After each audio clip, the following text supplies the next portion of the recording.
Nous sommes à Ron, petite commune bucolique de 870 habitants.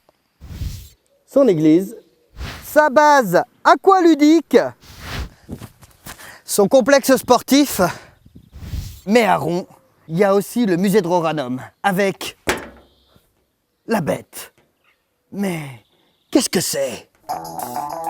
Le numéro 1, la bête. Je crois qu'on approche. Ah, voilà le musée de Ron.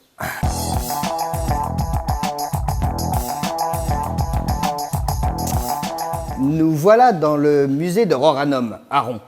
Vous me direz, mais pourquoi un musée à Ron? Pour le savoir, nous allons demander à Ludovic. Ludovic, bonjour. Bonjour. Donc tu es le directeur du musée. Mais il y a quoi à voir au musée de Roranum? Alors Roranum, c'est le nom antique gallo-romain de la du village de Ron. D'accord. Donc là, on a le village actuel de Ron et la ville de Roranum qui s'étend sur à peu près toute cette surface. Donc une ville importante qui se développe le long d'une voie assez importante elle aussi, qui allait de Poitiers à Saintes.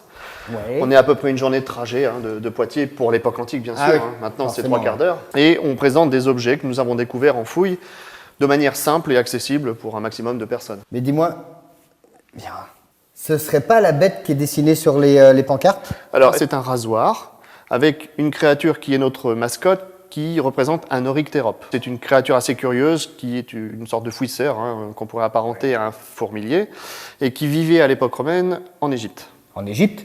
Mais Oui. Ron, c'est pas en Égypte. Il y a probablement quelqu'un qui est venu d'Égypte qui a perdu son rasoir sur le site que nous avons fouillé et en plus il se trouve qu'il l'a perdu dans les latrines. Dans les latrines. Cette chose a donc été trouvée dans des toilettes.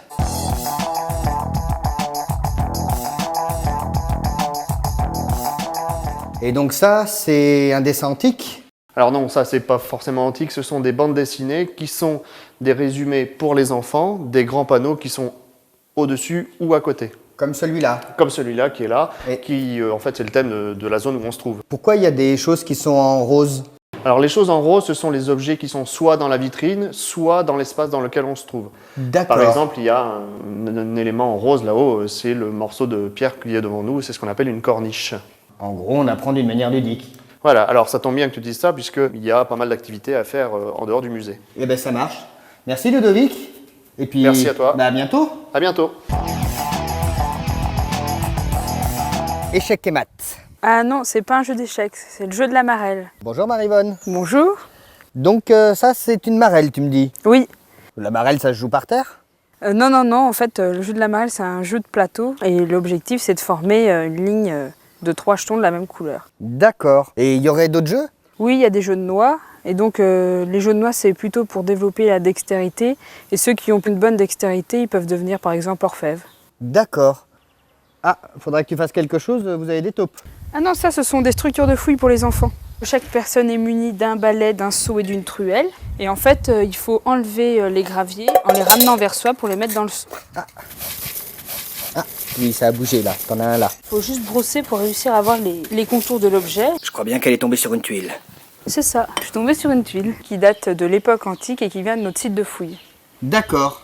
Écoute, je te remercie Marivonne. Mais de rien. Maintenant, je pense qu'on sait ce qu'il y a à voir. À bientôt. Avec plaisir.